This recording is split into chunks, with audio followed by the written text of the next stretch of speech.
So Emmanuel Macron is on his way now to Djibouti for a scheduled trip. He always goes abroad to see French troops serving overseas at Christmas. But he's flying to Djibouti from Mayotte, where he was also meant to be spending a couple of days visiting communities devastated by Cyclone-hit. There's been an enormous impact on the island of the natural disaster, a major loss of life, and the President has been seeing some of the people and visiting parts of the island that have been hit by the cyclone.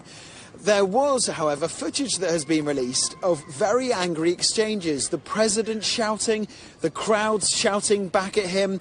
They are demanding that the state do more. They didn't believe him when he said the state was prepared for the arrival of Cyclone-hit. And at one stage, he did actually swear at the crowd using an expletive that the President is at a liberty to use, but we're not at liberty to use on air. But it certainly was a very strong way of describing the situation from the President, certainly explicit language.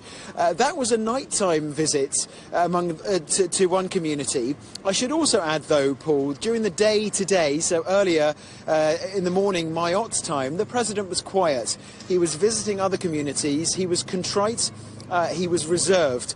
He was very tactile, hugging people who have been impacted by the cyclone. So it does appear that perhaps there was a word in the ear of the President overnight, that his reaction to the crowds last night was certainly not becoming potentially of a man in his position. And we have seen a reaction today, if you did interpret his body language this morning, certainly, as I said, more quiet, and he was contrite.